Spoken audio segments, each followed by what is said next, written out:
हरे हरे हरे कृष्ण कृष्ण कृष्ण हरे हरे राम राम राम हरे कृष्ण कृष्ण कृष्ण हरे राम राम राम हरे Krishna अंदरिकी so ఈరోజు level 2 భక్తి సదాచార్ అనేటువంటి ఈ క్లాస్ కి ఇస్కాన్ శ్రీ శ్రీ రాధా గోవింద ఆలయము మంగళూరు కర్ణాటక తరపున మీ అందరికీ కూడా స్వాగతం తెలియజేస్తూ ఉన్నాము. సో ఈ శ్రీ కృష్ణ ఈ లెవెల్ 2 భక్తి సదాచార్ అనేటువంటి ఈ కార్యక్రమంలో దశ అవతారాలకు సంబంధించినటువంటి ఆ భగవంతుని యొక్క వివిధ అవతారాలలో అతి ముఖ్యమైనటువంటి దశ అవతారాల గురించి మనం తెలుసుకోవడానికి ప్రయత్నం చేస్తూ ఉన్నాము ఈ భక్తి సదాచార్ క్లాసులో. సో ఈ క్రమంలో ఆ భగవంతుని యొక్క దశ అవతారాలలోని మత్స్య అవతారము, సో తర్వాత కూర్మ అవతారము, వరహ అవతారము, నరసింహ అవతారము అనేటువంటి 4 అవతారాలను గురించి మనము తెలుసుకోవడానికి ప్రయత్నం చేశాము. సో ఈరోజు ఆ భగవంతుని యొక్క మరొక అవతారమైనటువంటి వరహ అవతారాన్ని గురించి ఈరోజు వామన అవతారం గురించి మనము తెలుసుకోవడానికి ప్రయత్నం చేద్దాము. ఆ భగవంతుని యొక్క అవతారమైనటువంటి వామన అవతారాన్ని, ఆ వామన అవతారంలో భగవంతుడు చేసినటువంటి లీలలను గురించి మనము తెలుసుకోవడానికి ప్రయత్నం చేద్దాము. సో హరే కృష్ణ.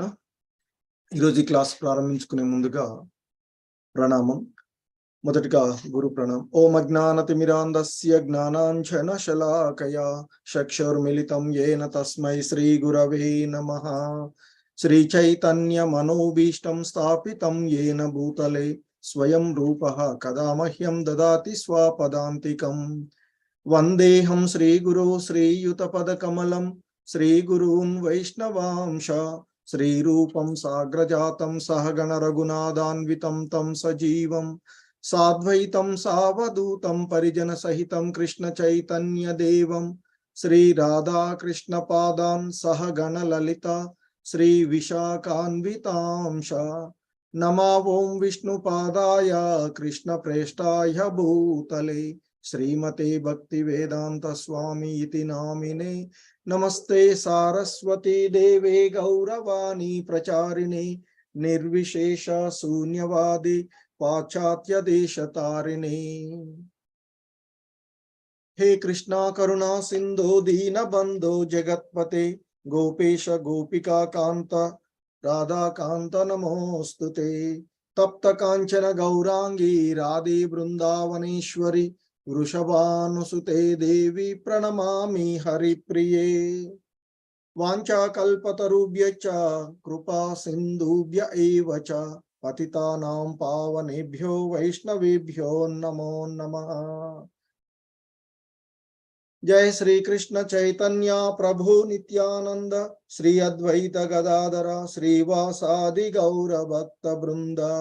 హరే కృష్ణ కృష్ణ కృష్ణ హరే హరే హరే రామ రామ రామ హరే హరే. హరే కృష్ణ. సో మనము భగవల్లీలలో అపూర్వమైనటువంటివి, ఆ భగవంతుడు చేసేటువంటి ప్రతి లీల వైవిధ్యములతో కూడుకుని ఉన్నటువంటిది. సో పూర్వము ఎప్పుడూ కూడా కని విని ఎరగనిదై ఉంటుంది. సో మరి అటువంటి ఆ భగవంతుని పైన జీవుడు ఎప్పుడు కూడా విశ్వాసము పెంచుకోవాలే గాని తాను కూడా భగవంతుడు కావాలనేటువంటి ఆరాటం పడకూడదు అనేటువంటి అంశాలు సో వివిధ భగవత్ కథల ద్వారా మనకి తెలుస్తూ ఉన్నటువంటి అంశము. సో ఆ భగవంతుని పైన శ్రద్ధ పెంచుకొని ఆ భక్తియుతమైనటువంటి భావన, ఆ భగవంతుని యొక్క లీలలను వినడం ద్వారా జీవుడు ఆధ్యాత్మికంగా పురోభివృద్ధి చెంది తన యొక్క గమ్యమైనటువంటి ఆ భగవద్ధామాన్ని చేరడానికి అవకాశము ఉంటుంది అనేటువంటి అంశము. సో ఆ విధంగా భగవంతుడు మనకి భగవద్గీతలో చెప్పినట్లుగా వివిధ యుగాలలో ఆయన అవతారాలు తీసుకోవడం, తన యొక్క భక్తులను రక్షించుకోవడానికి, ధర్మము అంటే ధర్మానికి హాని కలిగినప్పుడు ధర్మాన్ని తిరిగి నెలకొల్పడానికి అతడు అవతారాలు తీసుకుంటూ ఉన్నటువంటి పరిస్థితి. సో మరి అటువంటి అవతారాలలో అతి ముఖ్యమైనటువంటివి దశ అవతారాలుగా చెప్పడం జరిగినటువంటిది. సో అదే మనం చూస్తూ ఉన్నటువంటి ఇంతకుముందు చూసినటువంటి మత్స్య అవతారము, తర్వాత కూర్మ అవతారము, వరాహ అవతారము, నరసింహ అవతారము. సో ఈరోజు చూడబోతూ ఉన్నటువంటి వామన అవతారము మనము భగవంతుని యొక్క ఇక్కడ మనం చూస్తూ ఉన్నటువంటి వామన అవతారాన్ని ఈరోజు మనం చూడబోయేది. సో ఆ భగవంతుడు వామన అవతారాన్ని ఎందుకు తీసుకోవాల్సి వచ్చింది, అది తీసుకున్న తర్వాత అతడు చేసినటువంటి లీలలు ఏమిటి అనేటువంటి మనము అంశాలను ఈ క్లాస్లో తెలుసుకోవడానికి, ఎందుకంటే ఆ భగవంతుని యొక్క లీలలను ఎంత ఎక్కువగా వింటూ ఉంటే అంత ఎక్కువగా భక్తియుతమైనటువంటి సేవలో నిమగ్నమయ్యేటువంటి అవకాశం ఉంటుంది. సో కనుక ఆ భగవంతుని గురించినటువంటి లీలలను, సో ఈ అద్భుతమైనటువంటి వామన అవతారంలో జరిగినటువంటి ఆ లీలను తెలుసుకుందాము. తద్వారా మనమంతా కూడా ఆ భగవంతుని లీలలను తెలుసుకోవడం ద్వారా ధన్యులు అయ్యేటువంటి అవకాశం ఉంటుంది. సో ఆ భగవంతుని యొక్క వామన అవతారం, సో దీన్నే ఇక్కడ మనము ఈ వామన అవతారం ద్వార్ప ఇన్కార్నేషన్ అని పిలుస్తాము. సో ఇక్కడ మనకి వామన అవతారానికి సంబంధించినటువంటి విషయాలు చూసినట్లయితే ఇక్కడ బలి చక్రవర్తి అనేటువంటి వాడు ముఖ్యంగా మనకి ఇక్కడ తెలుసుకోవాల్సినటువంటి అంశము. ఒక బలి చక్రవర్తి, ఒక గొప్ప దానవరాజుగా ఉన్నటువంటి బలి చక్రవర్తి. ఆ బలి చక్రవర్తి ఎవరు అంటే ప్రహ్లాదు మహారాజు యొక్క మనమడు, అలాగే విరోచనుడి యొక్క కొడుకు అతడు. సో అయితే ఇంతకు ముందు మనము అవతారాలలో చూసినటువంటి క్షీర సముద్ర మదనము జరిగినటువంటి సందర్భంలో అక్కడ దేవతలకు ఆ భగవంతుడు అమృతాన్ని పంచడం, మోహిని అవతారంలో రావడము, ఆ మోహిని అవతారంలో వచ్చి ఆయన ఆ దేవతలకు అమృతాన్ని పంచడం ద్వారా ఆ దేవతలందరూ కూడా అమరులయ్యి ఆ దానవులందరినీ కూడా సంహరించడం జరుగుతూ ఉన్నటువంటి సందర్భం జరుగుతూ ఉంటుంది. సో అయితే ఇక ఆ విధంగా జరిగినటువంటి దానవులకు అలాగే దేవతలకు మధ్య జరిగినటువంటి ఆ యుద్ధంలో దానవులందరూ కూడా, ఎందుకంటే అమృతాన్ని స్వీకరించినటువంటి దేవతలు దానవులందరినీ కూడా సంహరించడం జరుగుతూ ఉంటుంది. సో ఇక స్వర్గరాజు ఇంద్రుడు వాళ్ళందరినీ సంహరించిన ఆ పరిస్థితులలో అప్పుడు రాజుగా ఉన్నటువంటి బలి చక్రవర్తి కూడా ఆ యుద్ధంలో మూర్ఛపడిపోవడము, దాదాపుగా అతడు కూడా చలనం లేనటువంటి స్థితిలో ఉండడం జరుగుతూ ఉంటుంది. ఆ విధంగా ఆ దానవ యుద్ధంలో నిహతుడైనటువంటి బలి చక్రవర్తిని శుక్రాచార్యుడు పునర్జీవుని చేస్తారు అని చెప్తారు. సో ఆ ప్రకారంగా ఎప్పుడైతే శుక్రాచార్యుడు బలిని పునర్జీవుని చేస్తాడో, ఇక అప్పుడు ఆ బలి చక్రవర్తి శుక్రాచార్యునికి సంపూర్ణమైనటువంటి శరణాగతితో, శ్రద్ధతో ఆ శుక్రాచార్యుల్ని సేవించడం జరుగుతుంది. ఆయన్ని గురువుగా స్వీకరించి ఆ శుక్రాచార్యుల్ని బలి చక్రవర్తి సేవిస్తూ ఉంటాడు. సో ఇక ఆ విధంగా సేవిస్తూ ఉన్నటువంటి ఆయన యొక్క శ్రద్ధను చూసినటువంటి ఆ భృగు వంశీయులైనటువంటి బ్రాహ్మణులందరూ కూడా బలి చక్రవర్తికి అనుగ్రహాన్ని ఇవ్వడం జరుగుతూ ఉంటుంది. సో ఇక వారు అతన్ని పవిత్రం చేసేటువంటి, అంటే బలి చక్రవర్తి పవిత్రుడయ్యేటువంటి విధంగా ఉండేటువంటి ఆ విశ్వ జిద్య యజ్ఞాన్ని నియుక్తుని చేస్తారు. అయితే ఆ విధంగా యజ్ఞం చేయడం, ఎందుకంటే ఇక్కడ ఆ ఇంద్ర పదవి ఇవన్నీ కూడా ఆ యజ్ఞాలను ఆచరించడం ద్వారా వచ్చేటువంటి అంశమే అని చెప్తారు. సో ఆ విధంగా చేసినటువంటి యజ్ఞాలతో ఇక్కడ కూడా ఆ బ్రాహ్మణులందరూ కూడా, ఎందుకంటే ఇక్కడ శుక్రాచార్యుడు గురు అనుగ్రహము పొందినటువంటి వారు బలి, అలాగే ఆయన ఉన్నటువంటి ఆ గురువుపై ఉన్నటువంటి శ్రద్ధకు సంతోషించినటువంటి ఆ భృగు వంశీయులైనటువంటి బ్రాహ్మణులందరూ కూడా ఆ బలి చక్రవర్తిని అనుగ్రహాన్ని కలగజేసి అతన్ని పవిత్రం చేసేటువంటి ఆ విశ్వజిద్వ్య యజ్ఞములో నియుక్తుని చేస్తారు. ఆ యజ్ఞము ఫలంగా ఆ బలి చక్రవర్తికి సువర్ణ రథము, అలాగే పసుపు వన్నె ఉన్నటువంటి అశ్వాలు, అలాగే సిహ్నతమైనటువంటి ధ్వజము బయటకు వచ్చాయి అని చెప్తారు ఆ యజ్ఞంలో. సో వాటితో పాటుగా ఒక బంగారు ధనసు, 2 అక్షయ తూణీరాలు, అలాగే ఒక దివ్య కవచం కూడా ఆ యజ్ఞంలో బయటకు వస్తాయట. అప్పుడు ఆ బలి చక్రవర్తి యొక్క పితామహుడు, తాతగారైనటువంటి ప్రహ్లాదుడు ఆ బలి చక్రవర్తికి ఒక వాడిపోయినటువంటి పూలమాలను ఇస్తారట. అలాగే శుక్రాచార్యులేమో శంఖాన్ని ఇస్తారట. యుద్ధానికి కావలసినటువంటి అన్ని పొందినటువంటి ఆ బలి మహనీయులందరికీ కూడా, అక్కడికి చేరినటువంటి మహనీయులందరికీ, గురువు గారికి, బ్రాహ్మణులకి, పితామహుడైనటువంటి ప్రహ్లాదుడికి, వారందరికీ కూడా నమస్కరిస్తారట. తాత అయినటువంటి ప్రహ్లాదుడు కూడా నమస్కరించారు అని చెప్తారు. తర్వాత అసుర నాయకులు, ఆ తర్వాత అసుర సేనలందరినీ కూడా వెంట పెట్టుకుని అతడు ఆ ఇంద్రపురి పైన దండయాత్ర చేస్తాడట. సో సమస్త ఐశ్వర్యాలతో తులతూగేటువంటి ఆ స్వర్గము సకల భోగాలతో నిండి ఉంటుంది. దానిని చుట్టుముట్టినటువంటి బలి బిగ్గరగా శంఖనాదాలు చేస్తాడట. సో అది అందరికీ, అక్కడ ఉన్నటువంటి దేవతలందరికీ కూడా భీతిని కలిగించింది.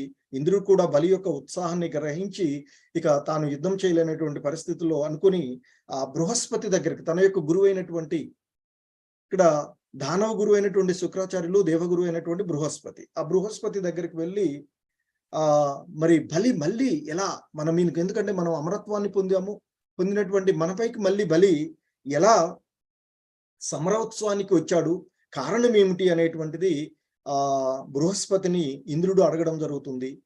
సో అప్పుడు మరి ఆ బృహస్పతి తన యొక్క జ్ఞానంతో తెలుసుకొని అడిగినటువంటి ప్రశ్నలకు ఆ బృహస్పతి సమాధానం ఇస్తాడు. ఇంద్ర, నీ శత్రువు ఇంతగా శక్తిమంతుడు కావడానికి బ్రాహ్మణుల యొక్క దీవెనలే కారణము, వారు జరిపించినటువంటి యజ్ఞాలు.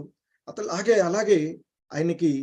ఆయన గురువు అయినటువంటి శుక్రాచార్యుల యొక్క అనుగ్రహము చాలా పూర్తిగా ఉన్నది. సో కనుక ఆ గురు అనుగ్రహము, బ్రాహ్మణుల అనుగ్రహము వల్ల ఆ బలి చాలా తేజోవంతుడుగా ఉన్నటువంటి వాడు ఇప్పుడు. సో నీవు గాని నీ వారు గాని ఇప్పుడు ఆయనను జయించలేరు. కేవలము భగవంతుడు మాత్రమే, ఎందుకంటే వీళ్ళందరూ కూడా దేవతా సమూహాలు, వీళ్ళందరూ కూడా భగవంతుని యొక్క ప్రతినిధులే.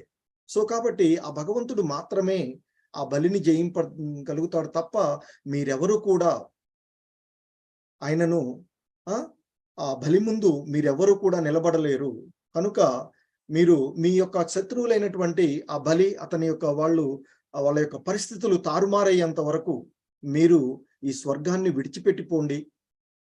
ఏ బ్రాహ్మణుల ఆశీర్వాదము బలి చక్రవర్తిని ఇంతటి శక్తి సంపన్నం చేసిందో, అదే బ్రాహ్మణుల యొక్క మాటను ధిక్కరించినప్పుడు, అంటే తన గురువు యొక్క మాటను ధిక్కరించినప్పుడు సమస్తాన్ని అతడు కోల్పోతాడు, తన బంధుమిత్రులతో పాటుగా అతడు నశిస్తాడు. అప్పటి వరకు మీరు వేచి ఉండవలసిందే అని చెప్తాడు బృహస్పతి. సో ఆ విధంగా బృహస్పతి మాటలు విన్నటువంటి ఆ దేవతా సమూహాలందరూ కూడా ఎటోళ్ళటు ఆ స్వర్గాన్ని వదిలి వివిధ ప్రాంతాలకు వెళ్ళిపోవడం జరుగుతూ ఉంటుంది అని చెప్తారు. సో ఇక ఆ బలి చక్రవర్తి తేజం నిజానికి అతని తేజమే కాకుండా అతని గురువైనటువంటి శుక్రాచార్యులు దాని బృహస్పతి తెలియచేసినటువంటి ఆ అంశాలు, గురు కరుణ సమస్తము సాధ్యమవుతూ ఉంది అని చెప్తారు. అందుకే గురువు యొక్క ప్రాధాన్యతను మనం ఎక్కువగా చర్చించుకుంటాము ఇస్కాన్ సంస్థలో.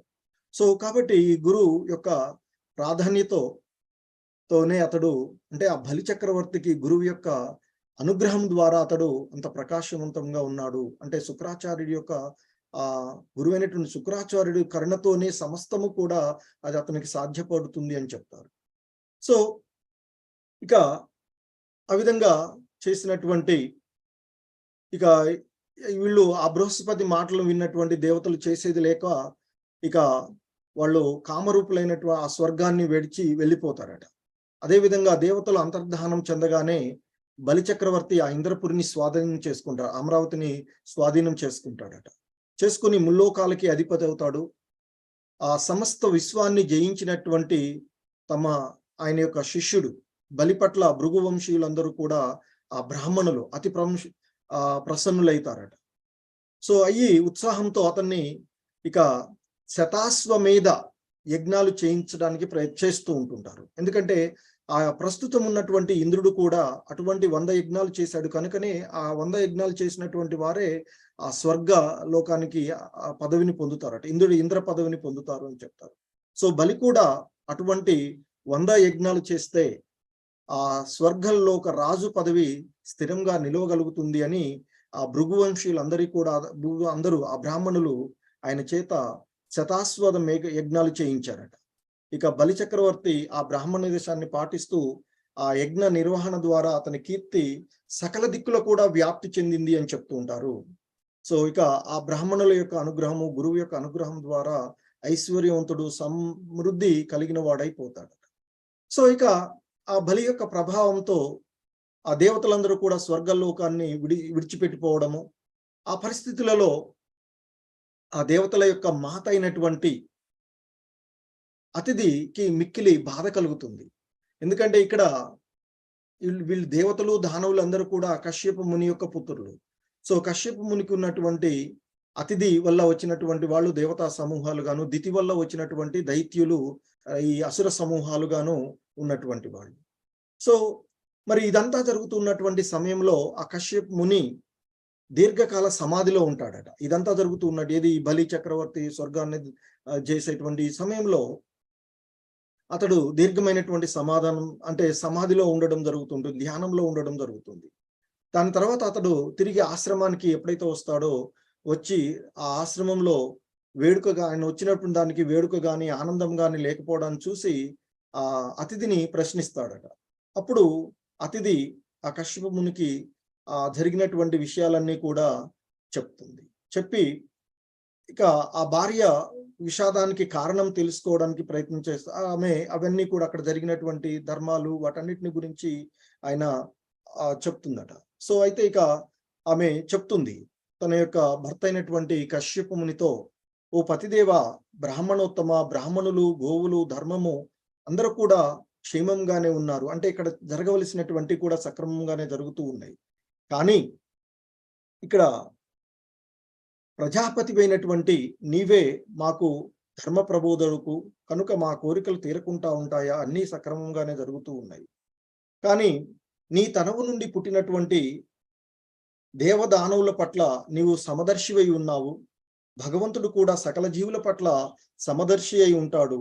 అందువలన ప్రభు దయచేసి నీ సేవకురాలుని నన్ను అనుగ్రహించండి. ఆ ప్రత్యర్థులైనటువంటి దానవుల చేత ఈ దేవతల ఐశ్వర్యము సమస్తము అన్నీ కూడా హరించబడ్డాయి. సో ఇప్పుడు మీరే మాకు రక్షకులు, ఇంకెవరు కూడా మాకు రక్షణ చేసేవాడు లేరు. మా కుమారులను కోల్పోయిందంతా తిరిగి పొందేటువంటి వరాన్ని నాకు ఇవ్వమని ఆమె అడుగుతుంది. సో ఆ భార్య మాటలు విన్నటువంటి ఆ కశ్యప ముని ఆశ్చర్యుడవుతారు. తర్వాత సో ఇక అహంకార మమకారాలతో దేవలోకంలో కూడా వ్యాపించి ఉండడం చూసి, అంటే అహంకారం ఆ దేవతలు ఆ అమృత్వాన్ని పొందినటువంటి అహంకారంతో ఇదంతా జరిగిందని తెలుసుకొని ఆయన ఆ అతిథికి ఆయన చెప్తారు. సో ఇది నేను చేయగలిగేది ఏం లేదు. అందరి హృదయాలలో ఆసీనుడైనటువంటి ఆ భగవంతుణ్ణి, ఆ పరమ పురుషుణ్ణి సేవించడమే అందరికీ కూడా శుభం కలుగుతుంది. సో కాబట్టి ఆ దేవదేవుని యొక్క భక్తితో నీవు ఆ యజ్ఞం చేయమని చెప్తారు. ఆయనకి ఒక యజ్ఞం చేయమని చెప్తారు. అంటే ఆమెకి ఒక వ్రతం చేయమని చెప్పడం జరుగుతుంది. సో అంటే ఇక ఆ పుత్రక్షేమం కోసం ఆమె అడిగింది కాబట్టి దాన్ని నెరవేరే విధంగా ఆమె అంటే వ్రతాన్ని ఆచరించు, ఆ వ్రతం ద్వారా ఆ భగవంతుడే నిన్ను కరుణిస్తాడు అని చెప్తుంది. సో తన భర్త నుండి ఆ అతిథి భర్త నుండి అంటే కశ్యప ముని చెప్పినటువంటి ఆ మార్గాన్ని విని ఆమె ఆ జగత్పతి అయినటువంటి దేవదేవుడైనటువంటి ఆ భగవంతుణ్ణి అర్చించేటువంటి పద్ధతి గురించి అడుగుతుంది. అడిగితే అప్పుడు దేవదేవుడు శీఘ్రంగా ప్రసన్నుడై తన అభిష్టాలను తీర్చే విధానం తనకు ఉపదేశించమని ఆమె అడుగుతుంది. సో అప్పుడు ఆ కశ్యప ముని ఆమెకి ఉపదేశిస్తాడు. సో ఆ భర్త అయినటువంటి కశ్యప ముని ఆదేశించబడినటువంటి అతిథి ఇక వ్రత పాలను ఆరంభించి తపస్సు ద్వారా ఇంద్రియాలను వశం చేసుకుని ఆమె మనసును భగవంతుడిపైనే కేంద్రీకరిస్తుంది. ఇక ఆ వ్రత పాలన చేత సంతుష్టుడైనటువంటి భగవంతుడు ఆమెకి ఇక చంక చక్ర గద పద్మధారి అయి ప్రత్యక్షమవుతాడట. సో ఆ ప్రత్యక్షం అవగానే వ్రతఫలంగా భగవద్ దర్శనం కాగానే ఆ అతిథి తనవంతా కూడా పులకిస్తూ ఉందంట. ఆమె నేత్రాలు అశ్రుపూర్ణాలవుతాయి అని చెప్తూ ఉన్నారు. ఆమె తన నేత్రాలతోనే ఆ దేవదేవుణ్ణి పానం చేస్తుంది. ఆ దేవదేవుణ్ణి తనువుగా ఆ దేవదేవుణ్ణి చూస్తూ ఉంటుందట. ఆయన ఆ విధంగా దర్శనమిచ్చినటువంటి ఆ భగవంతుణ్ణి ఆ విధంగా అదేక్షగా చూస్తూ ఉంది అని చెప్తూ ఉన్నారు. సో ఆ భగవంతుడు దర్శనం కాగానే హరే కృష్ణ.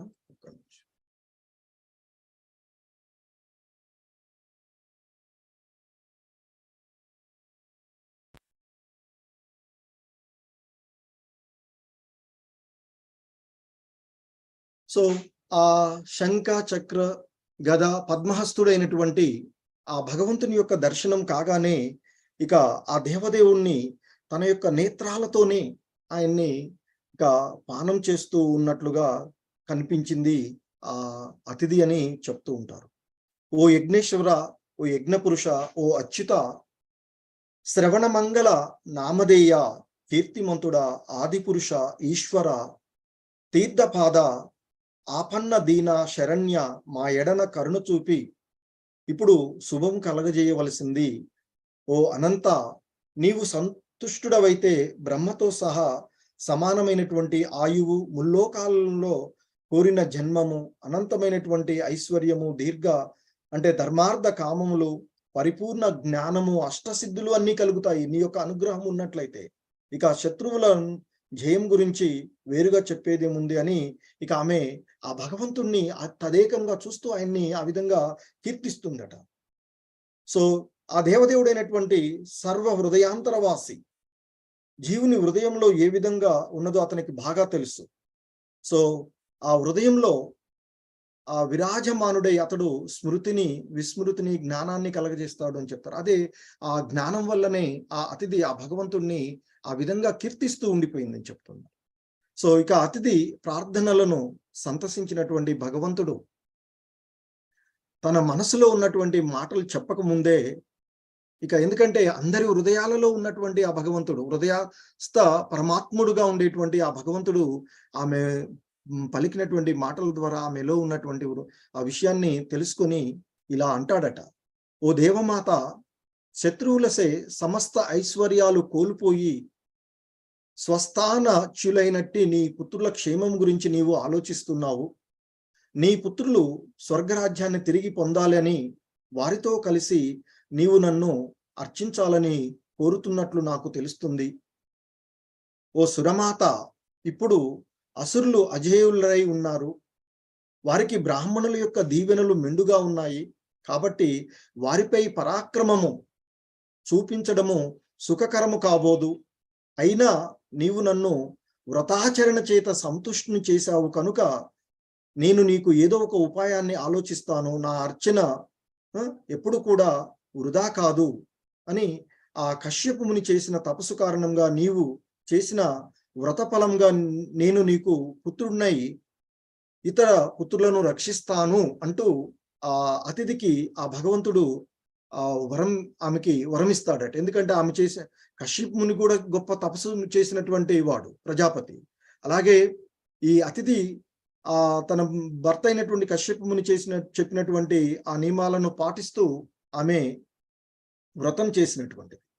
సో దానికి సంతసించినటువంటి ఆ భగవంతుడు ఆమెకి దర్శనం ఇవ్వడము, ఆమె మనసులో ఉన్నటువంటి మాటలు తెలుసుకొని ఆమెకి ఇక నీవు చేసినటువంటి వ్రతము, మీరిద్దరూ చేసినటువంటి కశ్యపుడు చేసినటువంటి తపస్సు, ఈమె చేసినటువంటి వ్రతాలకి మెచ్చినటువంటి ఆ భగవంతుడు పుత్రుడినై నీకు నీ యొక్క పుత్రుడిగా నేను అవతారం తీసుకుంటాను, సో తద్వారా ఇతర పుత్రులను నేను రక్షిస్తాను అంటూ ఆమెకి మాట ఇచ్చాడట. ఆ విధంగా అతిథికి ఆశ్వాసం ఇచ్చినటువంటి భగవంతుడు భర్తను భక్తితో సేవించమని ఆదేశించాడట.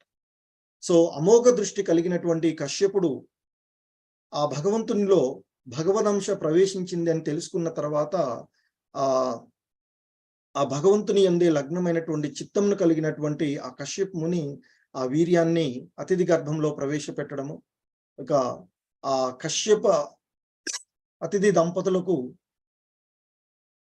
ఆ భగవంతుడు సో ఆ వామన అవతారంతో ఆయన అవతారం తీసుకోవడము, ఆ వారికి పుత్రుడుగా ఆ వామను అంటే భగవంతుడు అవతారం తీసుకోవడము జరుగుతుంది అని చెప్తారు. అంటే ఇక్కడ ఆమె ఎప్పుడైతే ఆ వ్రతం చేసిందో ఆ వ్రతానికి సంతసించినటువంటి భగవంతుడు అతనికి పుత్రుడిగా వస్తానని ఆమె గర్భంలోకి చేరడము, భగవంతుడు ఆ గర్భంలోకి చేరినటువంటి ఆ పరిస్థితులలో దేవతలు ఆ పరమ పురుషుణ్ణి చాలా దివ్యమైనటువంటి స్తోత్రాలతో స్తుతించారు అని చెప్తారు.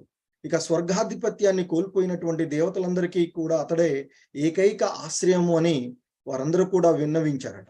సో అప్పుడు ఆ దేవతలు కార్యార్థులు భగవంతుడు అతిథి గర్భమున నుండి ఇక ఆయన మళ్ళీ ఆ నేరుగానే ఆ చతుర్భుజ నారాయణుడుగా అంటే శంఖ చక్ర గదాహస్తుడైనటువంటి గదా పద్మ సహితంగా చతుర్భుజునిగా ఆవిర్భవించారు అని చెప్తారు.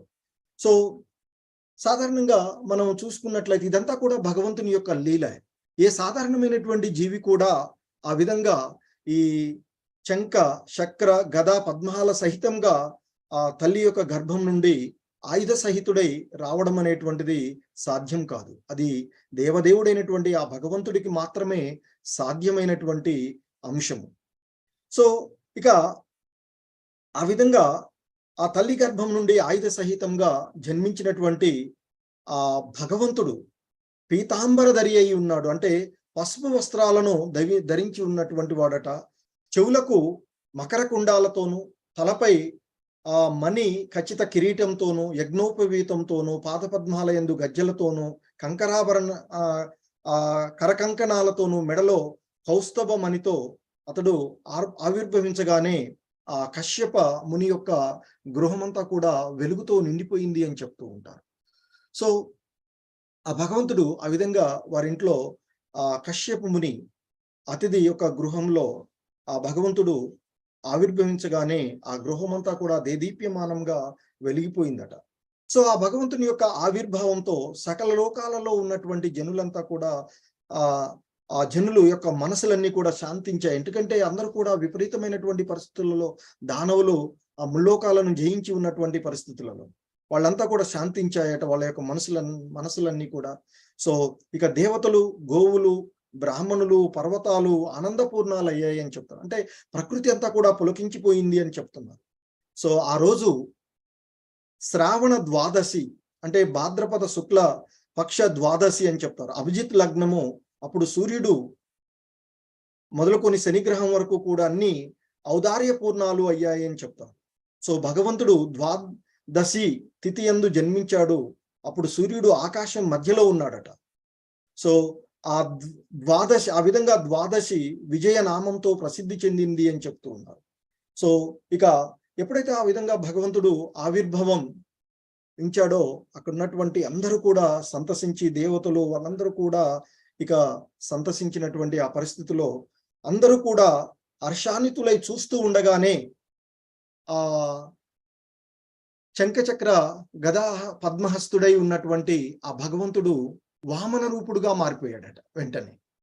సో చూస్తూ ఉండగానే అందరూ చూస్తూ ఉండగానే ఆ దేవదేవుడు నటుని వలె, ఎందుకంటే ఆ భగవంతుడు ఎలాగైతే స్టేజ్ పైన వాస్తవానికి అతని రూపం వేరు, భగవంతుడు యొక్క ఇది వేరు, కానీ ఇప్పుడు ఆయన ఈ అవసరాలకు అనుకూలంగా నటించడానికి వచ్చినటువంటి ఒక నటుడు వలె వామన రూపాన్ని ధరించాడు అట ఆ భగవంతుడు. అంటే చిన్న బ్రహ్మచారిగా మారిపోయాడు అని చెప్తారు. మొదట చతుర్భుజాలతో కనిపించినటువంటి వ్యక్తి మరుక్షణమే చిన్న బ్రహ్మచారి రూపంలోనికి మారిపోవడం అనేటువంటిది అది ఒక భగవంతునికి మాత్రమే సాధ్యమయ్యేటువంటి అంశం. సో అందుకే మనకి భగవద్గీతలో ఆ భగవంతుడు చెప్తాడు, జన్మ కర్మ చమే దివ్యమేవం ఏ ఏతి తత్వతః అంటూ చెప్పినటువంటి ఆ భగవంతుడు చెప్తాడు. అంటే ఆ భగవంతుని యొక్క జన్మల కర్మల దివ్యాలు అని తెలుసుకోవడమే మానవ జన్మ యొక్క ప్రయోజన ధర్మము అని చెప్తారు. సో ఆ విధంగా ఆ భగవానుడు వామన రూపంలోనికి మారిపోగానే ఆ మహర్షులందరూ కూడా సంతోషించారట. ఇక కశ్యప మునిని ముందు ఉంచుకొని వారందరూ కూడా ఆ దేవదేవునికి జాతక కర్మాదులు నిర్వహించారట. సో సాధారణంగా మనం పిల్లలు పుట్టినప్పుడు చేసేటువంటి సాంప్రదాయాలు మనకి ఏవైతే ఉన్నాయో వాటన్నిటిని కూడా ఆ దేవదేవునికి ఆ కశ్యప ముని, ఎందుకంటే కశ్యప ముని పుత్రుడిగా ఆయన అవతారం తీసుకున్నారు కాబట్టి అవన్నీ కూడా నిర్వహించారట. ఆ తర్వాత ఉపనయనం కూడా చేశారట. అప్పుడు ఆ ఉపనయనం చేస్తూ ఉన్నటువంటి సందర్భంలో సాక్షాత్తు సూర్యుడే గాయత్రి మంత్రాన్ని ఉపదేశం చేస్తాడట ఆ వామనుడికి. అలాగే బృహస్పతి, ఆ దేవగురు అయినటువంటి బృహస్పతి యజ్ఞోపవీతాన్ని ఇస్తాడట. కశ్యపుడు మేకలాన్ని ఇచ్చాడు అని. అలాగే భూదేవి జింక చర్మాన్ని ఇస్తుంది అట. చంద్రుడు ఆ బ్రహ్మదండాన్ని ఇస్తాడట. ఇక తల్లి అయినటువంటి అతిథి ఆ కౌపీనాన్ని ఇచ్చింది అని చెప్తారు. తర్వాత స్వర్గరాజు గొడుగును ఇచ్చాడు అని, ఆ భగవంతుని ఆ ఛత్రము వినడం ద్వారా ఇంద్రుడు తదనంతరము భగవంతుని యొక్క కరుణ చేతనే ఛత్రఛాయను పొందారు అని చెప్తారు. ఇక భగవంతుడు చేసినటువంటి ఏ పని కూడా వృధాగా కాబోదు కనుక అందుకే ఆ మానవులు భగవంతుని నానా విధాలైనటువంటి సేవకులై ఆయనకు సేవ చేయడానికి ఉవ్విళ్ళు ఊరుతారు అని చెప్తారు.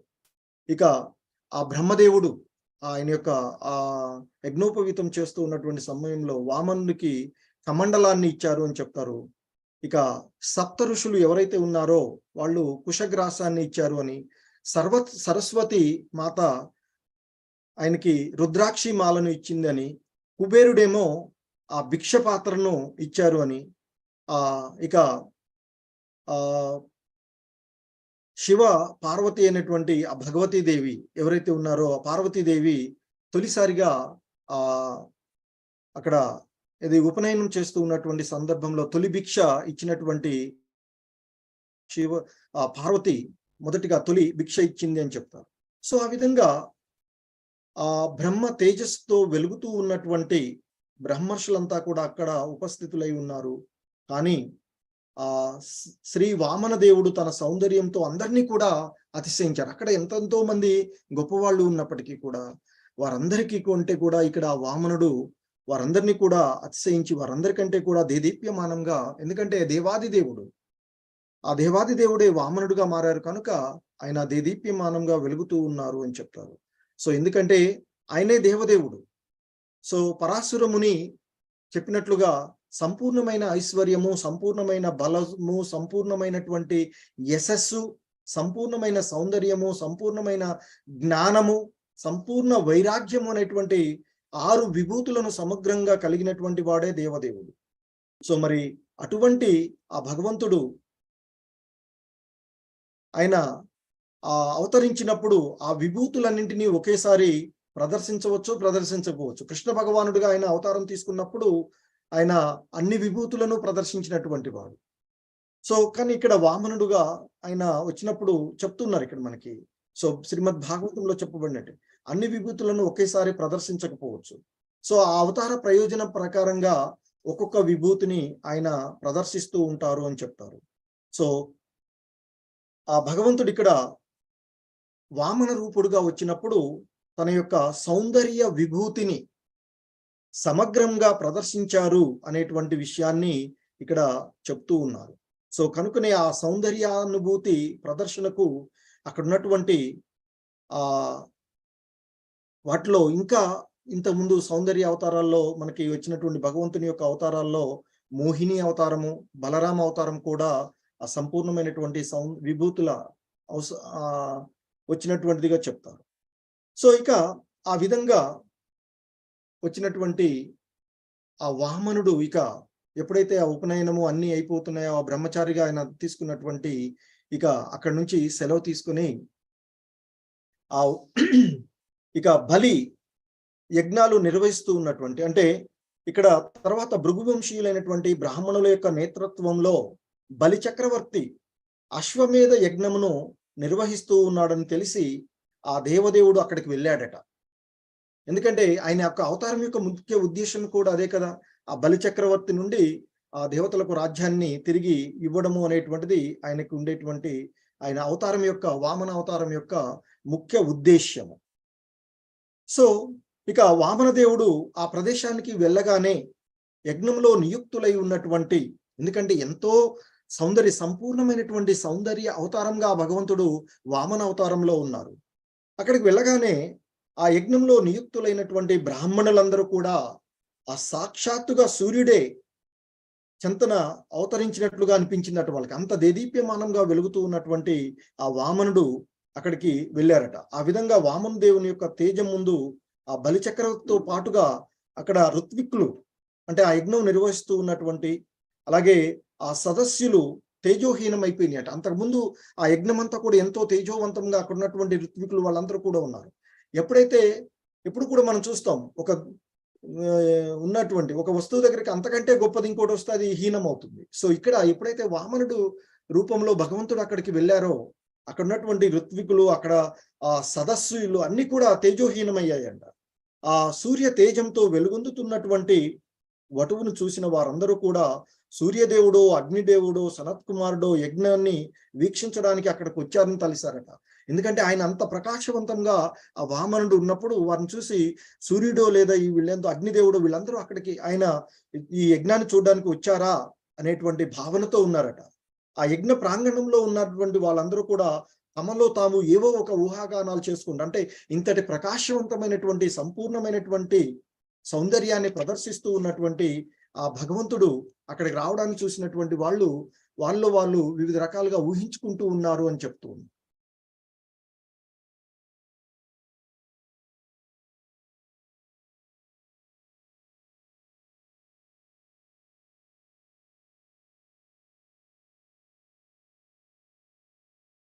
సో అక్కడ ఆ ఎప్పుడైతే ఆ భగవంతుడు అక్కడికి వచ్చారో వాళ్ళందరూ కూడా ఇక బలిచక్రవర్తి ఎదురుగా వెళ్ళి ఆ వామన్ని సాదరంగా సంపరిచారు అని ఆహ్వానాలు సమర్పించి, తర్వాత ఇక రాజు ఆ బ్రాహ్మణ వటువుని, ఎందుకంటే బాలుడుగా వచ్చినటువంటి భక్తి శ్రద్ధతో పాద ప్రక్షాళనం చేశారు అని చెప్తారు.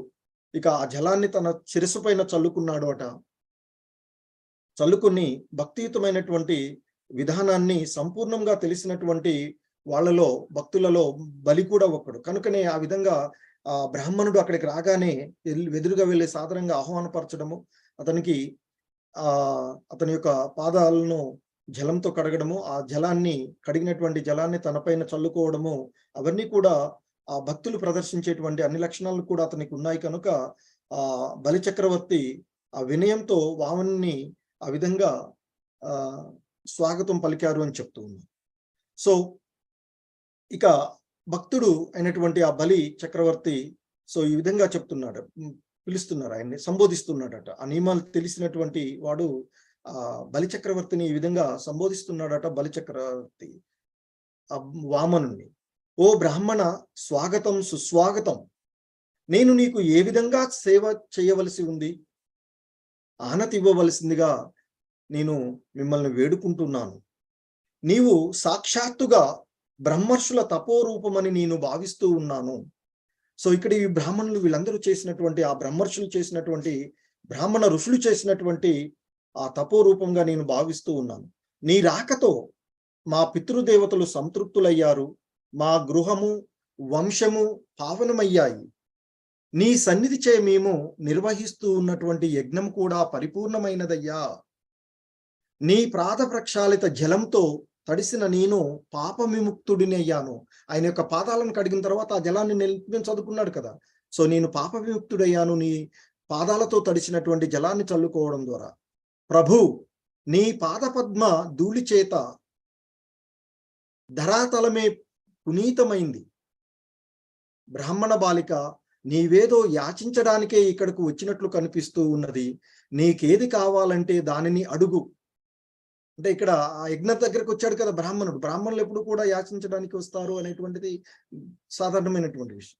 సో నీవు ఇక్కడికి అంటే యాచించడానికే ఇక్కడికి నీవు వచ్చినట్లు కనిపిస్తూ ఉన్నది. నీకేది కావాలంటే దానిని అడుగు.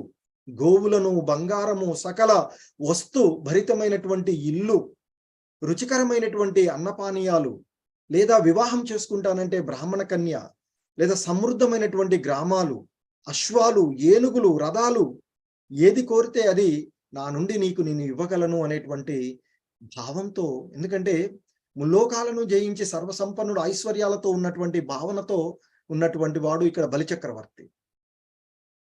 సో అలాగే ఆ భగవంతుని కూడా కీర్తించుకుంటూ, నీకు ఏది కావాలంటే అది నేను ఇవ్వగలను, నా దగ్గర ఈ భౌతికమైనటువంటి సంపదలు ఉన్నాయి అనేటువంటి భావనతో ఆ విధంగా బలిచక్రవర్తి అంటున్నాడు. ఏది కోరినా అది నా నుండి నీకు లభిస్తుంది, కాబట్టి నువ్వు యాచించడానికి వచ్చినటువంటి నీవు నన్ను అడగవచ్చు, నీకు కావలసింది నేను సమకూరుస్తాను అంటూ ఆ బలిచక్రవర్తి చెప్తాడు. ఇక బలిచక్రవర్తి మాటలు ఆ వామన దేవుడు బాగా సంతోషించాడట. సో ఇక అప్పుడు వామన దేవుడు కూడా ఆ బలిని ప్రశంసించాడట. సో ఎందుకంటే ఆ బలి పలికినటువంటి మాటలు ధర్మసమ్మతంగాను వంశాచరణకు తగినట్లుగా ఉన్నాయి కాబట్టి ఆయన అంటాడట, సో నీవు మాట్లాడినటువంటి మాటలన్నీ కూడా ధర్మసమ్మతముగాను వంశాచరణకు తగినట్లుగా ఉన్నాయి, యశస్సును ఇనుమడింపజేసేవిగా ఉన్నాయి అని మెచ్చుకున్నాడట.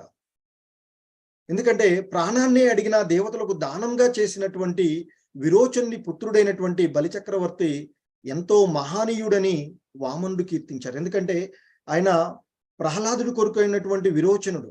ఆ దేవతలు తన యొక్క ప్రాణాన్ని దానంగా అడిగితే దాన్ని కూడా ఇచ్చినటువంటి గొప్పవాడుగా ఆ ప్రహ్లాదుడి నుండి వచ్చినటువంటి వాళ్ళంతా కూడా చాలా విష్ణు భక్తులుగా ఉండేటువంటి వారు. ప్రహ్లాదుడి కొడుకు విరోచనుడు, విరోచనుడి కొడుకు ఇక్కడ బలిచక్రవర్తి.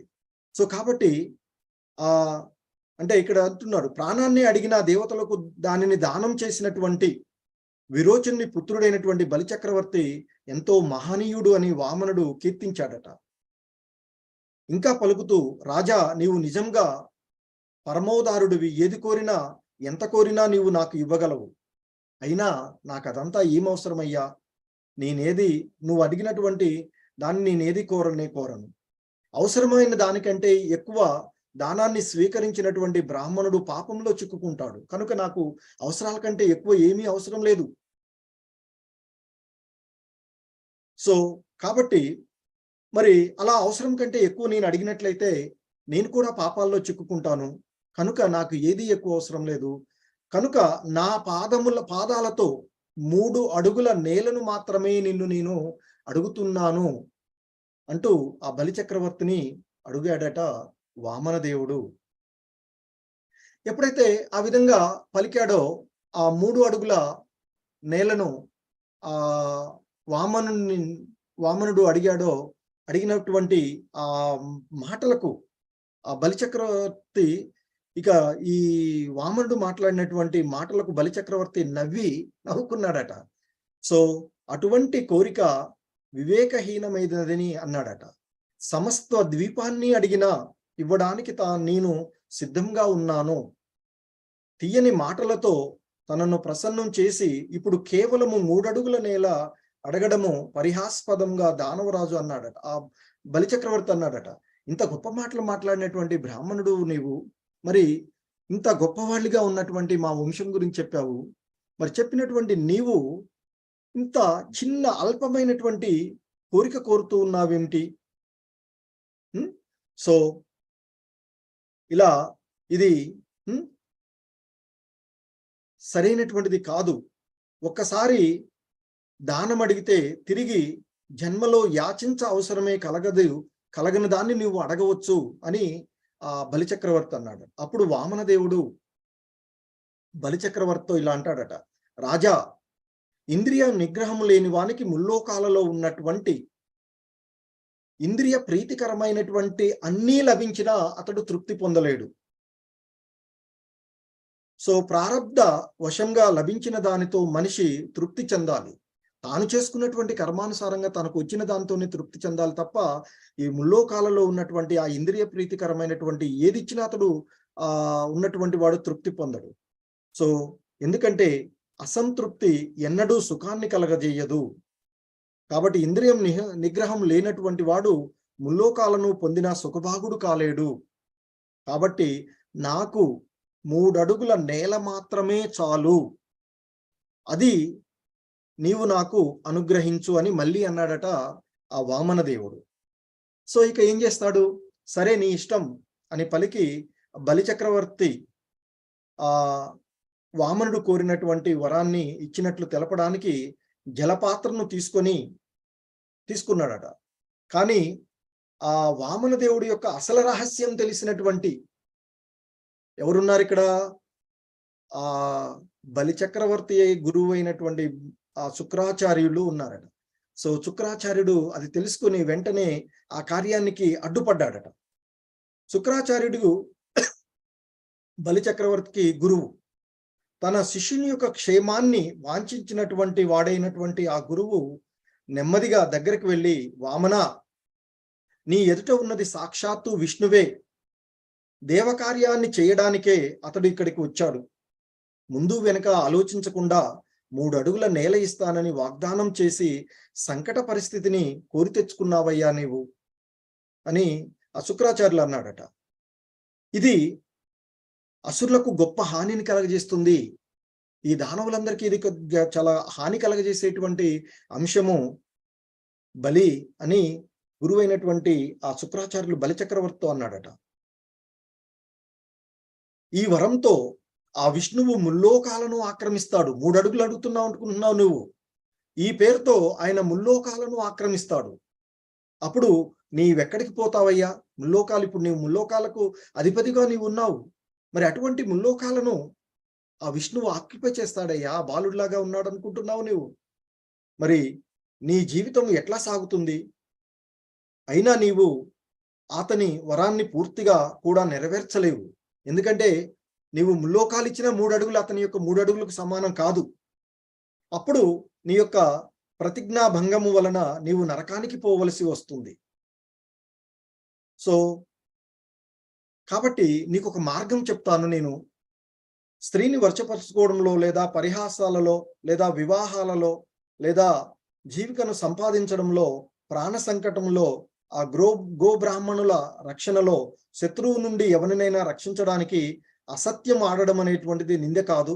కాబట్టి నీవు ఇచ్చిన మాటను నిరాకరించడమే ఉత్తమమని నాకు అనిపిస్తుంది అంటూ శుక్రాచార్యులు గురువుతో, తన శిష్యుడైనటువంటి గురువైనటువంటి శుక్రాచార్యులు తన శిష్యుడైనటువంటి ఆ బలిచక్రవర్తితో అన్నాడట.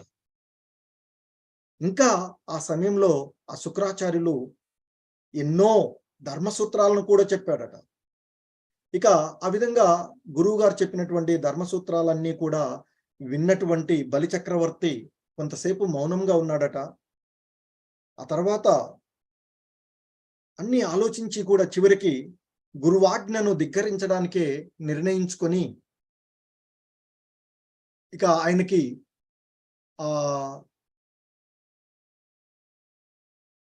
భగవంతునికి, అంటే ఆ వామనుడిగా వచ్చినటువంటి ఆయనకి తన ఇచ్చినటువంటి మాటను నెరవేర్చుకోవడానికే చేశాడట. ఎందుకంటే ఒక్కొక్కసారి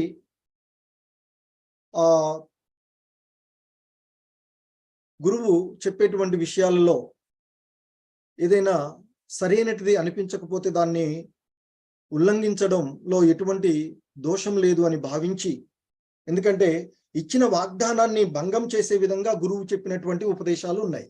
అవన్నీ విన్న తర్వాత ఆ ఆజ్ఞను ఉల్లంఘించడంలో ఏమాత్రం దోషం లేదని ఆ బలిచక్రవర్తి నిర్ణయించుకున్నాడట. నిర్ణయించుకొని అందుకే ఇక దానికి తగ్గట్లు సమాధానం చెప్పబడ్డాడట. ఏమంటున్నాడట ఇంకా బలిచక్రవర్తి తన గురువైనటువంటి శుక్రాచార్యులతో, నేను మహాభక్తుడైనటువంటి ప్రహ్లాదుడిని మనవడిని, అటువంటి నేను నేలను దానమిస్తానని, 3 అడుగుల నేలను దానమిస్తానని మాట ఇచ్చిన తర్వాత ఆ ప్రతిజ్ఞ ఏ విధంగా భంగపరచగలను? ముఖ్యంగా ఒక బ్రాహ్మణుని పట్ల మోసగాని వలె ఎలా వ్యవహరించగలను? సో అదే సమయంలో ఇక్కడ ఆయన కోట్ చేస్తున్నారు, ఎంతటి బరువునైనా మోస్తాను గాని అసత్యవాది బరువును మోయలేనని భూదేవి పలికింది. మరి బ్రాహ్మణ్ణు వంశించడం అనేటువంటి కార్యానికి భంగపడినటువంటి నరకానికి గాని, దరిద్రానికి గాని, చివరికి మృత్యువుకు గాని నేను భయపడను. సో కాబట్టి నేను అసత్యవాదిని కాను. ఎందుకంటే ఆ భూమాత కూడా అసత్యవాదుల యొక్క భారాన్ని మోయలేనని చెప్తూ ఉంది అని చెప్తూ ఇంకా చెప్తాడు ఆయన, దదీచి చిబి చిబి చక్రవర్తి అంటే మున్నగు మహానీయులు జనుల ప్రయోజనానికి తన జీవితాలను త్యాగం చేయడానికి సిద్ధపడినట్లుగా నేను విన్నాను. మరి అటువంటప్పుడు ఈ ధరణిని వదులుకుంటే నాకు కలిగే నష్టమేముంది? కాబట్టి మనిషి కేవలం కీర్తి కొరకే ప్రయత్నించాలి. సాధు పురుషులు యజ్ఞయాగాది వేద నియమాల ద్వారా విష్ణువును పూజిస్తారు. ఆ విష్ణువే ఇప్పుడు బ్రాహ్మణ రూపంలో ఇక్కడికి వచ్చి నన్ను అర్థిస్తున్నాడు. మరి బ్రాహ్మణ రూపంలో ఉన్న ఈతడు ఇప్పుడు నన్ను అధర్మంగా బంధించిన లేదా సంహరించిన నేను ఎటువంటి ప్రతీకారం చెయ్యను అంటూ గురువు మాటను ధిక్కరించాడట. ఇక ఎప్పుడైతే శిష్యుడు మొండితనంతో శుక్రాచార్యునికి కోపం వచ్చింది, ఆ మొండితనానికి తన ఆజ్ఞనే ఉల్లంఘించినందుకు అతడు ఐశ్వర్యహీనుడు కమ్మని బలిని శపించడం జరిగింది శుక్రాచార్యులు. సో దీని కొరకే ఆ దేవదేవుడు, ఆ దేవతలందరూ కూడా దేవదేవుడు అంతకుముందు చెప్పినటువంటి, ఎందుకంటే గురువు అనుగ్రహము ఉన్నంత వరకు ఎవరైనా ఏదైనా సాధిస్తూ ఉండొచ్చు. సో ఎప్పుడైతే ఆ శిష్యుడు మొండితనంతో శుక్రాచార్యుల యొక్క మాటను ఉల్లంఘించాడో ఆ బలి చక్రవర్తి, సో దానికి కోపం వచ్చింది. శుక్రాచార్యులకు వెంటనే కోపం వచ్చేసింది. కోపం వచ్చి నీవు ఐశ్వర్యహీనుడు అవుతావు అని వెంటనే ఆ బలి చక్రవర్తిని శపించాడట శుక్రాచార్యులు. మరి అంతటి ఘోర చాపం ఆయనకి తన గురువు ఇచ్చిన ఆ బలి మహారాజు బలి చక్రవర్తి చెక్కు చెదరకుండా ఉన్నాడట. నీళ్లు ధారపోసే 3 అడుగుల నేలను అతడు వామన దేవుడికి దానంగా ఇచ్చేశాడట. అప్పుడు ఇక అక్కడ ఉన్నటువంటి ఆ బలి చక్రవర్తి యొక్క భార్య అయినటువంటి ఆ వింధ్యావళి ఆమె కూడా అక్కడికి వచ్చి, హరే కృష్ణ,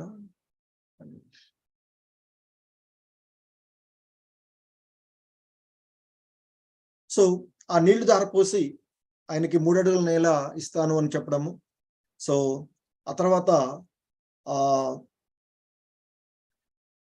ఆ బలచక్రవర్తి యొక్క భార్య అయినటువంటి వింధ్యావళి కూడా అక్కడికి వచ్చేసి ఆ వామదేవుని యొక్క పాద ప్రక్షాళనం చేయడానికి ఆ జలపూర్ణమైనటువంటి స్వర్ణ కలశం అక్కడికి తీసుకొచ్చిందట. బలి నిర్భయత్వానికి, ఆ నిష్కపటత్వానికి ఉన్నతలోక వాసులందరూ కూడా ఆశ్చర్యపోయారట. ఏంటి ఇంత తన గురువు చెప్తూ ఉన్నా వినకుండా ఈయన ఈ సాహసమైనటువంటి కారణం చేస్తున్నాడేంటి? ఈ బలి చక్రవర్తి ఎంతటి సాహసకార్యం చేస్తూ ఉన్నాడు? శత్రుపక్షపాతి అని తెలిసినప్పటికీ కూడా విష్ణువుకు ముల్లోకాలు దానం చేస్తున్నాడు ఈయన అని పలుకుతూ వారందరూ కూడా పుష్పవృష్టి కురిపించారట. దేవతలంతా కూడా, అంటే ఆ ఉన్నత ఇల్లు అందరూ కూడా సంతోషపడి అక్కడ ఉన్నటువంటి బలి చక్రవర్తి యొక్క నిర్భయత్వానికి, నిష్కపటత్వానికి ఆశ్చర్యపోయారట. అక్కడ ఉన్నటువంటి వాళ్ళందరూ కూడా ఆశ్చర్యపోయి ఆయన్ని ఏంది ఇంత సాహస్యమైనటువంటి కార్యం చేస్తూ ఉన్నాడు అని చెప్తుంది.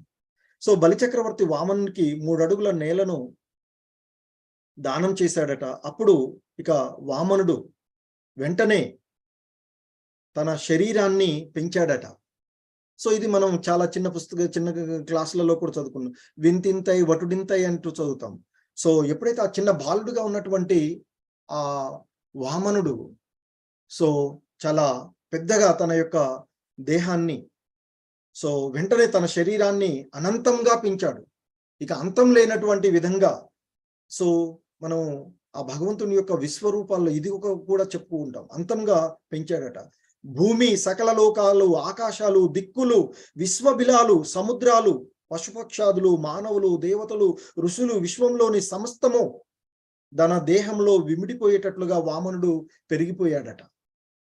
సో ఇంతకుముందు మనం భగవద్గీతలో విశ్వరూప దర్శనం చూస్తాం. సో ఆ విధంగా ఇక్కడ ఉండేటువంటి భూమి, సకల లోకాలు, ఆకాశము, దిక్కులు, విశ్వంలో ఉండేటువంటి అన్ని బిలాలు, సముద్రాలు, పశుపక్షాదులు, మానవులు, దేవతలు, ఋషులు, విశ్వంలోని సమస్తము కూడా ఆయన దేహంలో, లేకైతే అర్జునుడికి తన దేహంలోనే మొత్తాన్ని చూపించాడో భగవంతుడు అప్పుడు.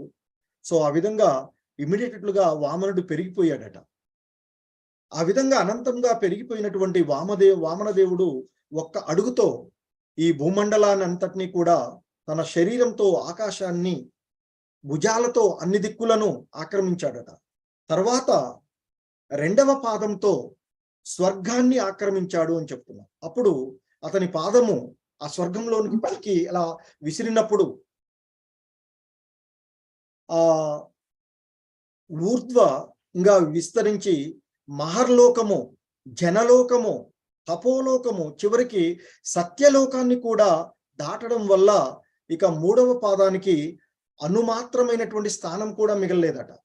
ఈ ఒక కింది పాదంతో భూమండలాన్ని మొత్తాన్ని కూడా ఆక్రమించినటువంటి అతడు పైకి ఇచ్చినటువంటి పాదంతో ఆ స్వర్గలోకాన్ని, తర్వాత ఇంకా పైకి విస్తరించి ఆ మహర్లోకము, జనలోకము, తపోలోకము, సత్యలోకం, బ్రహ్మ ఉండేటువంటి. సో అందుకే అక్కడికి వెళ్ళినప్పుడు బ్రహ్మ తన కమండలంలోని జలంతో బ్రహ్మ ఆ భగవంతుడి యొక్క పాదాన్ని కడుగుతాడు. అందుకే బ్రహ్మ కడిగిన పాదము అని చెప్పి భగవంతుడిని మనం కీర్తిస్తూ ఉంటుంటాం. సో ఇక ఇంకా ఏ మాత్రము ప్లేస్ లేదట. నిజానికి వామన దేవుడి యొక్క రెండవ పాదము ఊర్ధముగా చాచబడినప్పుడు అది సత్యలోకాన్ని కూడా దాటి వెళ్ళి బ్రహ్మాండపు ఆవరణానికి చిల్లు చేసింది అని చెప్తారు శాస్త్రాల్లో. ఆ విశ్వమంతా పంచభూతాలతో ఆచ్ఛాదితమై ఉన్నది. అవన్నీ పొరల రూపంలో ఉంటాయి. ఒక్కొక్క పొరను దాటుకుంటూ వెళ్ళిపోయిందట. సో అక్కడ చిల్లు పడినప్పుడు ఆ ఆధ్యాత్మిక జగత్తు నుండి గంగాజలము ఈ భూమిపైకి వచ్చింది అని చెప్తారు. ఆ ఆధ్యాత్మిక లోకం నుండి వచ్చినటువంటి జలమే కానుక ఆ గంగాజలం ఎంతో పవిత్రమైనటువంటిది అని మనకి ఆయన ఇక్కడ చెప్పబడినటువంటి అంశం. సో గంగాజలము భౌతిక జగత్తులోనికి ప్రవేశించింది అని చెప్తారు. సో ఈ విషయాన్నే ఆచార్యులైనటువంటి జయదేవ గోస్వామి ఆయన మనకి ఆ దశావతార స్తోత్రాలలో కీర్తిస్తాడు. ఆయన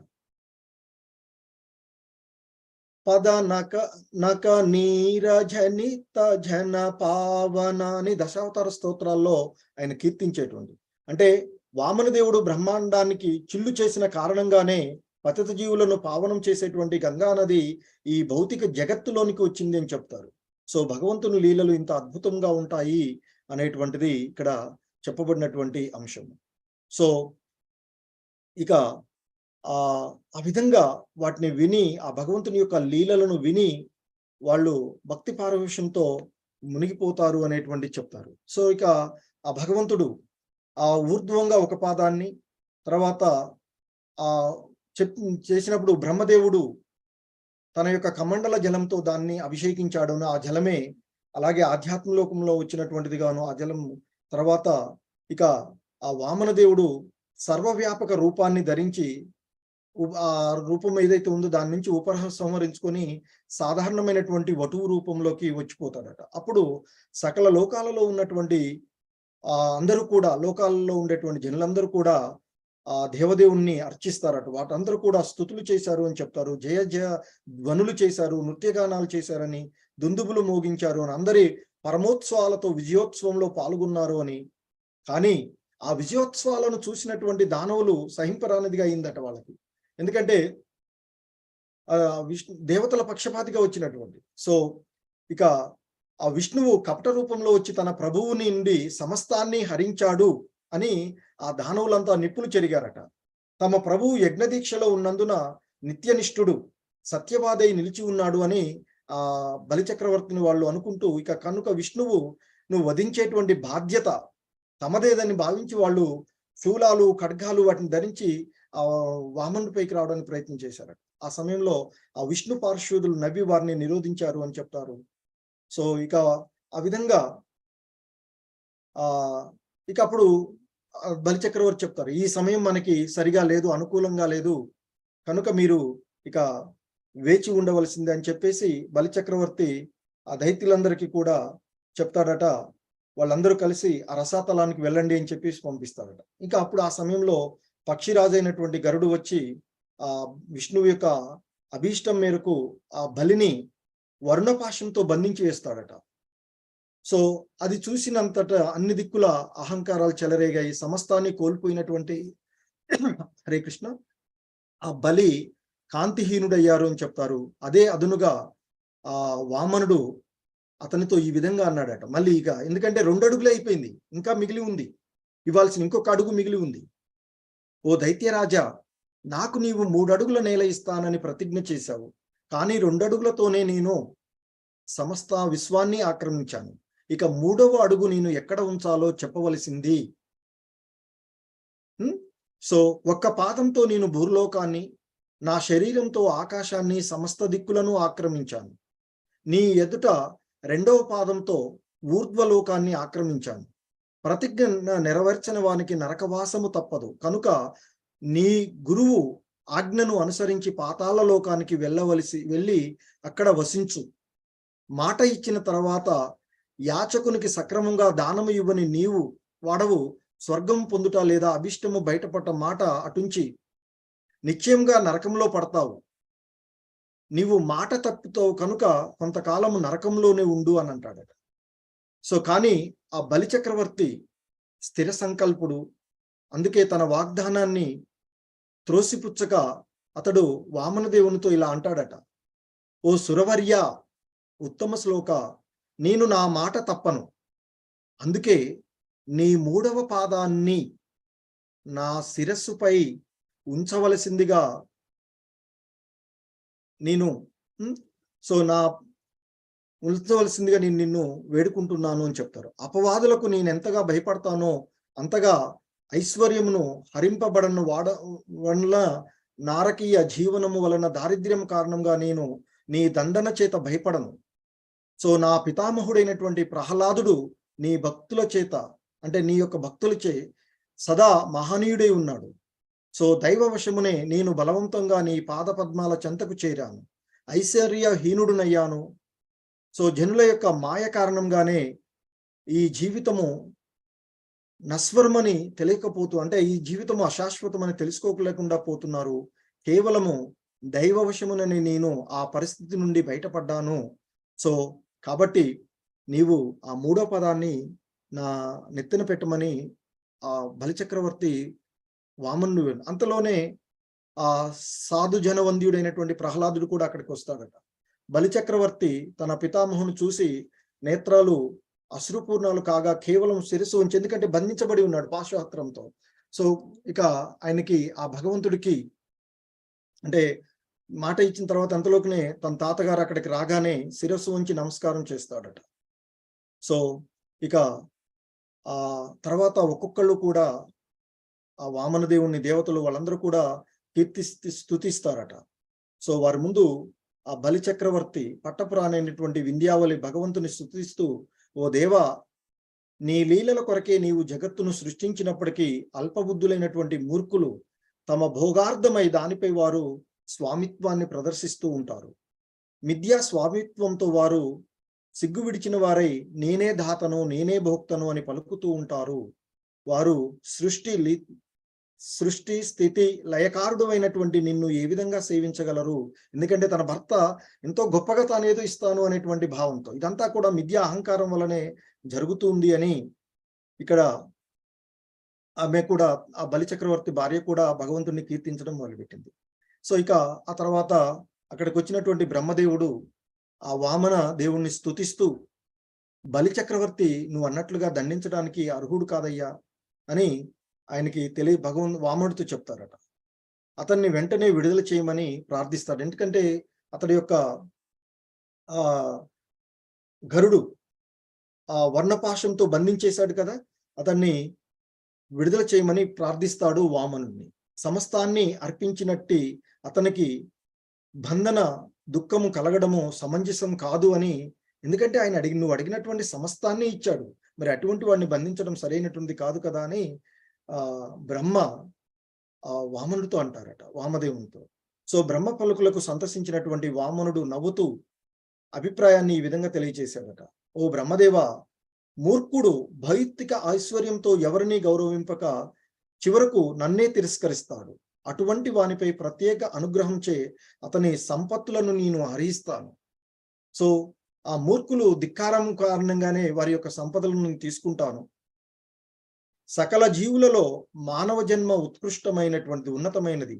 అందులోనూ ఉన్నత వంశంలో పుట్టినటువంటి సౌందర్యము, విద్య, ధనము, యశస్సు, కార్యదక్షత ఉన్నటువంటి మనిషి తన ఐశ్వర్యాన్ని గర్వకు పడకపోతే అదే నా యొక్క విశేష అనుగ్రహం తెలుసుకో. ఐశ్వర్యహీనుడైన, పదచ్యుతుడైన, శత్రువులతో జయించబడిన, బంధితుడైన, బంధుమిత్రులతో నిందింపబడి విడిచివేయబడిన, బంధితుడైన, కష్టానికి గురి అయిన, గురుదేవుని నిందకు గురి అయినటువంటి శపించబడిన ఈ బలి మహారాజు సత్యసంధతను వదిలివేయలేదు. ఎన్నో అవమానాలు జరిగినా అతడు తన యొక్క సత్యసంధతను వదిలివేయలేదు, తన మార్గాన్ని తప్పలేదు. మరి ఇంతటి ఓర్పు కలిగిన వాడు కనుకనే ఇతనికి దుర్లభమైనటువంటి పదాన్ని నేను ఇచ్చాను. సావిర్ణ మన్వంతరం తర్వాత ఇతడు స్వర్గరాజు ఇంద్రుడవుతాడు. సో బలి చక్రవర్తికి నెక్స్ట్ మనకి ఇంద్రుడుగా ఇంద్ర పదవిని వచ్చేటువంటిది ఆ బలి చక్రవర్తికి అని చెప్తూ ఉంటుంటారు.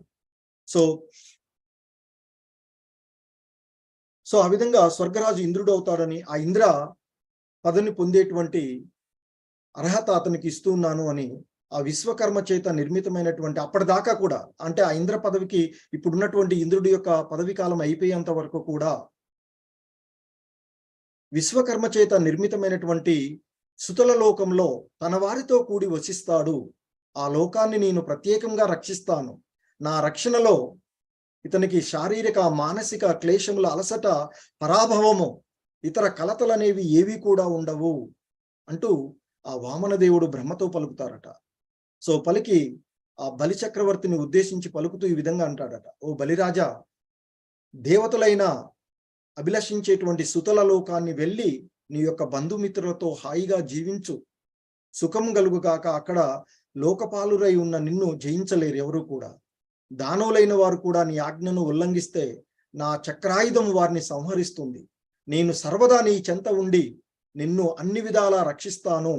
అక్కడ నీవు నన్ను ఎల్లప్పుడూ చూడగలుగుతావు అంటూ ఆ బలి చక్రవర్తికి అంతటి గొప్పటి అవకాశాన్ని ఇచ్చేసి ఆయనకి నెక్స్ట్ ఇంద్ర పదవి వచ్చే విధంగా ఇవ్వడం జరిగింది అని చెప్తారు. సో ఆ విధంగా ఆ బలి చక్రవర్తి గొప్ప భక్తుడైనటువంటి, సత్యసంధుడైనటువంటి బలి చక్రవర్తి యొక్క కథను, అలాగే వామనదేవుడి యొక్క కథను విన్నటువంటి ముఖ్యంగా విశుద్ధ భక్తుల సాహచర్యంలో, ఆ విశుద్ధ భక్తుల సాహచర్యంలో కృష్ణ కథలను శ్రద్ధగా వినడము మొదలు పెడితే అతని హృదయం మాలిన్యం అంతా తొలగిపోయి మంచి మనిషిగా మారుతాడు అని చెప్తారు. సో జీవితంలో పూర్ణ సుఖి అయి జీవిస్తాడు అని. సో ఈ విధంగా ఆ వామన దేవుడి కథను విన్నటువంటి మనం అందరం కూడా ఆ భగవంతుని యొక్క అనుగ్రహము లభిస్తుంది అని భావిస్తూ, హరే కృష్ణ. సో అందరికీ కూడా ధన్యవాదాలు.